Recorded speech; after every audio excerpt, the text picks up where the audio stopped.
আপনার ক্যামেরা এনে লাগান, কোনো সমস্যা নাই। আমি চেয়ারম্যান সাহেব 10 সমাজে আপনারা ডাকবেন।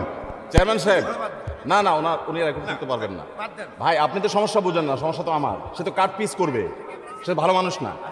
নেভার, আমার অনুমতি ছাড়া কোনো ক্যামেরা দাঁড়াতে পারবে না এখানে, তার অনুমতি নাই। আসসালামু আলাইকুম ওয়া রাহমাতুল্লাহ। এই পর্যায়ে আমাদের সম্মানিত চেয়ারম্যান সাহেব, একজন ইমানদারের সবচাইতে মূল্যবান সম্পদের নাম কি বলেন তো? ইমানদারের সবচেয়ে মূল্যবান সম্পদের নাম হলো ঈমান। ঠিক না বেঠিক? ঈমানই যদি না থাকে তাহলে তার নাম কি ইমানদার হবে? ঈমান আছে বলেই তার নাম কি ইমানদার। এই জন্য আমাদের সবচেয়ে মূল্যবান সম্পদের নাম কি? ঈমান। ঈমান মানে কি? ঈমান মানে হলো বিশ্বাস। ঈমান মানে হলো আল্লাহ রাব্বুল আলামিনের আনুগত্যের নিশ্চয়তা দেওয়া, আল্লাহ রাব্বুল আলামিনের বিরুদ্ধাচরণ থেকে নিজেকে মুক্ত ঘোষণা করা এবং আল্লাহ রাব্বুল আলামিনের আনুগত্য মনে প্রাণে স্বীকার করে নেওয়া। ঈমানের যে রোকন আছে, স্তম্ভ আছে, মৌলিক বিষয় আশা আছে, সেই বিষয় আশাগুলো নিজের ভিতরে ধারণ করতে হবে। এটা হলো ঈমানের দাবি। ঈমানের এই দাবি যদি আমরা পূরণ না করি তাহলে আমরা ঈমানদার হতে পারবো? আমরা মুমিন হতে পারবো? অতএব ভাইরা আমার, ঈমানের হেফাজত, ঈমানের সংরক্ষণ এটা হতে হবে সবকিছুর আগে। ঈমান হলো অ্যাকাউন্টের মতো।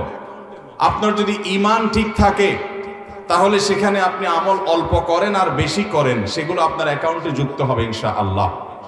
আর যদি ঈমানে ভেজাল চলে আসে, ঈমানে যদি ত্রুটি চলে আসে, ঈমান যদি নষ্ট হয়ে যায়, তাহলে সেক্ষেত্রে সেই ঈমান নিয়ে দুর্বল বা ভেজাল বা ত্রুটিপূর্ণ ঈমান যদি থাকে তাহলে আপনি যত নেক আমল করেন, আপনার অ্যাকাউন্টটি যদি ঠিক না থাকে, আপনি যে পাত্রে মাছ ধরে ধরে রাখছেন সেই পাত্রের তলা যদি ছেঁড়া থাকে, ভাঙা থাকে, তাহলে মাছ যেরকম থাকবে না, আমলও এরকম টিকবেও না, থাকবেও না।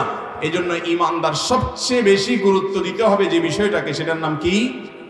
ঈমান। আল্লাহ রাব্বুল আলামিন আমাদের ঈমানকে শিরিক থেকে, কুফর থেকে, নিফাক থেকে, ঈমান বিধ্বংসী বিষয়গুলো থেকে আল্লাহ তাআলা আমাদেরকে হেফাজত করে নিয়ে যাওয়ার তৌফিক দান করুন। মুহতারাম হাজিরিন, ঈমান যদি আপনার পাকা থাকে, ঈমানটা যদি আপনার পিওর থাকে, আমল যদি একটু কমও থাকে, তো ওই কম আমলের বিনিময়ে আপনি আল্লাহর কাছে পাবেন, যতটুকু হয় ততটুকু পাবেন। আর যদি কারোর ঈমানই না থাকে, ভালো কাজ প্রচুর পরিমাণে আসে, কিন্তু সে আল্লাহ তাআলার কাছে এর জন্য কোনো বিনিময় পাবে, কারণ ঈমান নাই মানে সে স্কুলে ভর্তি হয় নাই, মাদ্রাসায় ভর্তি হয় নাই, তার নামই এন্ট্রি হয় নাই। অতএব তার আবার কিসের পরীক্ষা, তার কিসের আর পাশ ফেল। অতএব আল্লাহ রাব্বুল আলামিন আমাদের ঈমানকে ফিতনার এই যুগে বাঁচিয়ে হেফাজত করে নিয়ে যাওয়ার তৌফিক দান করুন।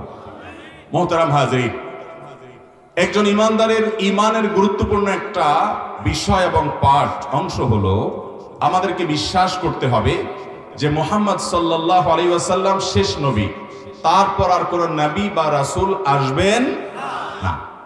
কোরআনে হাকিমের যে আয়াত আমি পাঠ করেছি, আল্লাহ রাব্বুল আলামিন বলেছেন, মা কানা মুহাম্মাদুন আবা আহাদিম মির রিজালিকুম। মুহাম্মদ সাল্লাল্লাহু আলাইহি সাল্লামের কোনো ছেলে সন্তান বেঁচে ছিল না। ছোটবেলায় আল্লাহ তাআলা তাদেরকে দুনিয়া থেকে নিয়ে গেছেন, তার কন্যারা বেঁচে ছিলেন। ওয়ালাকির রাসূলুল্লাহি ওয়া খাতামান নবিয়্যিন, কিন্তু মুহাম্মদ সাল্লাল্লাহু আলাইহি সাল্লাম হলেন আল্লাহ তাআলার রাসূল, এবং শুধু রাসূলই নন, যত নবী পৃথিবীতে এসেছেন তাদের ধারা তার মাধ্যমে পরিসমাপ্ত হয়েছে। খাতাম মানে আংটি, সমস্ত নবীদের আংটি, মোহর, অর্থাৎ আগের যুগে আংটিতে মোহর সিল থাকতো, এটা দিয়ে ছাপ দেওয়া হতো, তো তাকে বলা হয়েছে নবীদের সকলের পরের মোহর তিনি, অর্থাৎ নবুয়তের ধারা পৃথিবীতে যে আসছে এটা তার মাধ্যমে চূড়ান্তভাবে পরিসমাপ্ত হয়েছে। এটা আল্লাহ তাআলা কোরআনে ঘোষণা করেছেন। নবী করিম সাল্লাল্লাহু আলাইহি সাল্লাম বলেছেন, আনা খাতামুন নবিয়্যিন, আমি সমস্ত নবীদের শেষ নবী, সকল নবীদের শেষে, সকলের আগমনের পরে আমাকে দিয়ে আল্লাহ তাআলা সিল মোহর দিয়ে পরিসমাপ্ত ঘটিয়েছেন নবুয়তের ধারার। তিনি বলেছেন, বুইসতু আনা ওয়াসসাআতু কাহাতাইনি, হাতের এই দুটি আঙ্গুল যেরকম একটা আরেকটার পাশাপাশি অবস্থান করছে, এই দুইটার মাঝখানে যেরকম আর কোনো আঙ্গুল নাই, আমার এবং কিয়ামতের মাঝখানে আর কোনো বড় ঘটনা পৃথিবীতে ঘটবে না, কোনো নবী রাসূল আসবে না, আমার এবং কিয়ামতের মধ্যে আর কোনো বিষয় নাই, আমার পরে বড় ঘটনা হলো কিয়ামত পৃথিবীতে আসবে।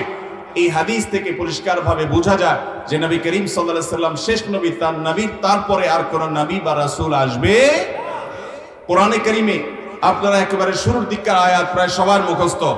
আল্লাহ তাআলা সূরা বাকারার শুরুতে বলেছেন, আউযু বিল্লাহি মিনাশ শাইতানির রাজীম, আলিফ লাম মিম যালিকাল কিতাব লা রাইবা ফীহি হুদাল লিল মুত্তাকিন আল্লাযীনা ইউমিনুনা বিল গায়বি ওয়া ইউকিমুনাস সালাহ ওয়া মিম্মা রাযাকনাহুম ইউনফিকুন।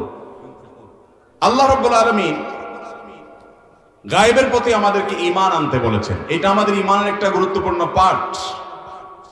এবং আল্লাহ রাব্বুল আলামিন কোরআনে কারীমে এও আমাদেরকে জানিয়েছেন যে আমরা ঈমান, মুত্তাকি হলেন সেই সমস্ত লোকেরা যারা নবী করিম সাল্লাল্লাহু আলাইহি সাল্লাম যা আল্লাহর পক্ষ থেকে ওহী হিসাবে এনেছেন সেটার প্রতি ঈমান আনে, এবং যারা তার আগে গত হয়ে গেছেন, মিন ক্বাবলিক, তার আগে, হে রাসূল আপনার আগে যারা গত হয়ে গেছেন সে সমস্ত নবী রাসূলদের প্রতি ঈমান আনে। এখানে আল্লাহ তাআলা তার প্রতি ঈমান আনার কথা এবং তার আগের নবী রাসূলদের প্রতি ঈমান আনার কথা বলেছেন। যদি আমাদের নবী, আমাদের রাসূলের পরে আর কোন নবী বা রাসূল পৃথিবীতে আসতো, তাহলে আল্লাহ তাআলা সেটাও বলতেন যে এর পরেও যারা আসবেন, কারণ সমস্ত আসমানি গ্রন্থগুলোর একটা চিরায়িত নিয়ম, আল্লাহ তাআলার চিরন্তন নিয়ম হলো যে পরবর্তী কোন নবী রাসূল আসলে ওই সময়ের নবী বা রাসূলের গ্রন্থে, আসমানি কিতাবে ভবিষ্যৎবাণী করা হয় যে আমার পরে অন্য কোন রাসূল আসবে, অমুক আসবে, তার বৈশিষ্ট্য এটা হবে, তার নাম এটা হবে, তার গুণ এটা হবে। এটা দেখে মানুষ তাকে চিনতে পারত। এটা হলো আল্লাহ রাব্বুল আলামিনের চিরন্তন নিয়ম। কোরআনে কারীমে কোথাও আল্লাহ তাআলা বলেন নাই, নবী করিম সাল্লাল্লাহু আলাইহি ওয়াসাল্লামের কোন হাদিস থেকে এরকম কোনো কিছু প্রমাণ নাই যে তারপরে আর কোন নবী বা রাসূল পৃথিবীতে আসবে। অতএব সারা বিশ্বের সকল উলামায়ে কেরাম একমত, সকল উলামায়ে কেরাম একমত যে মুহাম্মদ সাল্লাল্লাহু আলাইহি সাল্লাম হলেন সকল নবীদের শেষ নবী, তারপরে আর কোন নবী বা রাসূল আসবে। এটা আমাদের ঈমানের গুরুত্বপূর্ণ অংশ। এখন কেউ যদি নবী করিম সাল্লাল্লাহু আলাইহি সাল্লামের দুনিয়া থেকে যাওয়ার পর কোন মিথ্যা নবুয়তের দাবিদারকে নবী হিসাবে বিশ্বাস করে, তাহলে সে কোরআনের আয়াতকে, আল্লাহ রাব্বুল আলামিনের আদেশ নিষেধকে এবং নবী করিম সাল্লাল্লাহু আলাইহি সাল্লামের বহু হাদিসকে, শতাধিক হাদিস রয়েছে, এই সমস্ত হাদিসকে সে অস্বীকার করলো এবং ইসলামের স্বতঃসিদ্ধভাবে এবং সন্দেহাতীতভাবে কোনো বিষয় যদি প্রমাণিত হয়, সে জরুরিয়াতে দ্বীন বা বাদিহিভাবে, স্বতঃসিদ্ধভাবে যদি সন্দেহাতীতভাবে প্রমাণিত হওয়া বিষয়কে যদি কেউ অস্বীকার করে, তাহলে সে ব্যক্তি আর ইসলামের গণ্ডিতে থাকে না, সে ইসলামের গণ্ডি থেকে খারিজ হয়ে যায়, বেঈমান হয়ে যায়। আজ আমাদের সমাজে এক ভয়াবহ ফিতনা চলছে ভাই। সেই ফিতনা হলো যে অনেক অমুসলিমরা তারা নিজেদের দিকে মানুষকে আহ্বান করছে ইসলামের নামে। দুর্বল ইমানদাররা না বুঝে তাদের ফাঁদে পা দিয়ে দিচ্ছে। এদেশে খ্রিস্টান মিশনারিরা কাজ করছে এবং সেই মিশনারিগুলো কাজ করতে গিয়ে মুসলমানদেরকে বলছে যে ঈসাই মুসলমান হও। আপনাদেরকে মুসলমান হতে বলে, কিন্তু কি মুসলমান হতে বলে? খ্রিস্টান হতে বলে না। কারণ খ্রিস্টান হতে বললে মুসলমান খ্রিস্টান হবে না, সে ঈমান নষ্ট করবে না। যদি বলে যে আপনি আসেন ইহুদি হয়ে যান, তো আপনি হবেন না। তো আপনাকে টোপ দিচ্ছে এবং আপনাকে ফাঁদ পেতে তারপরে ফাঁদে ডাকছে যে আপনি মুসলমানই থাকেন, শুধুমাত্র ঈসাই মুসলমান হন। তাহলে এটা হলো প্রতারণা, ঠিক কিনা বলেন? আপনি খ্রিস্টান ধর্মের দাওয়াত দেন, আমাদের সংবিধান সে অধিকার দিয়েছে, প্রত্যেক ধর্মের মানুষ যার যার ধর্ম পালন করবে, কেউ সেখানে বাধা দিবে। আলহামদুলিল্লাহি নাহমাদুহু ওয়া নাস্তাঈনুহু ওয়া নাস্তাগফিরুহু ওয়া নু'মিনু বিহি ওয়া নাতাওয়াক্কালু আলাইহি ওয়া নাউযু বিল্লাহি মিন শুরুরি আনফুসিনা ওয়া মিন সাইয়্যাতি আমালিনা মান ইয়াহদিহিল্লাহু ফালা মুদিল্লা লাহু ওয়া মান ইউদ্লিল ফালা হাদিয়া লাহু ওয়া আশহাদু আন লা ইলাহা ইল্লাল্লাহু ওয়াহদাহু লা শারীকা লাহু وأشهد أن محمدًا عبده ورسوله أرسله بالحق بشيرا ونذيرا وداعيا إلى الله بإذنه وسراجا منيرا أما بعد فقد قال الله تبارك وتعالى في كلامه المجيد وفرقانه الحميد بعد أعوذ بالله من الشيطان الرجيم ما كان محمد أبا أحد من رجالكم ولكن رسول الله وخاتم النبيين وكان الله بكل شيء عليما وقال النبي صلى الله عليه وسلم أنا خاتم النبيين لا نبي بعدي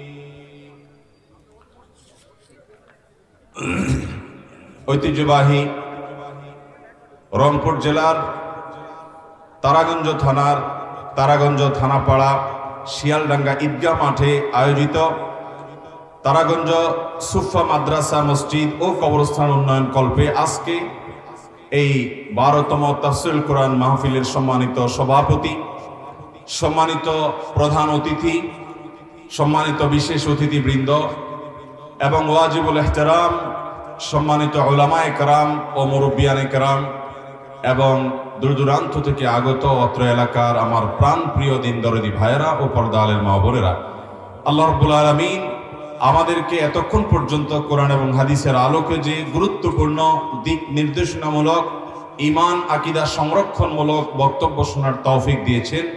আল্লাহ রাব্বুল আলামিন সেই বক্তব্যগুলো ধারণ করার, বোঝার, আমল করার তৌফিক আমাদেরকে দান করুন। মুহতারাম হাজিরিন, খুব দীর্ঘ সময় কথা আমরা বলবো না, আলোচনা আমরা সংক্ষেপে করে আপনাদের অনেক প্রশ্ন আছে, সে প্রশ্নগুলোর উত্তরে চলে যাব। ওমা তৌফিক ইল্লা বিল্লাহ। মুহতারাম হাজিরিন, আজকের এই মাহফিলে আমরা যারা উপস্থিত হয়েছি, আমরা প্রত্যেকে এই মাহফিলের প্যান্ডেলে জায়গা হচ্ছে না, প্যান্ডেলের তিনো পাশ লোকে লোকারণ্য, অনেক মানুষ অনেক কষ্ট করে দাঁড়িয়ে আছেন। যারা কষ্ট করে এসছেন অনেক দূর থেকে, নিজেদের কাজকাম ফেলে রেখে শীতের কষ্ট উপেক্ষা করে, আমরা সবার জন্য দোয়া করি আল্লাহ রাব্বুল আলামিন এই মাহফিল থেকে আমাদেরকে হেদায়েতের আলো নিয়ে যাওয়ার তৌফিক দান করুন। আমরা মাহফিল থেকে কিছু নিয়ে যাব তো ইনশাআল্লাহ? কি নিয়ে যাবেন? বুট বাদামের দোকান বসছে এখানে? বসে নেই?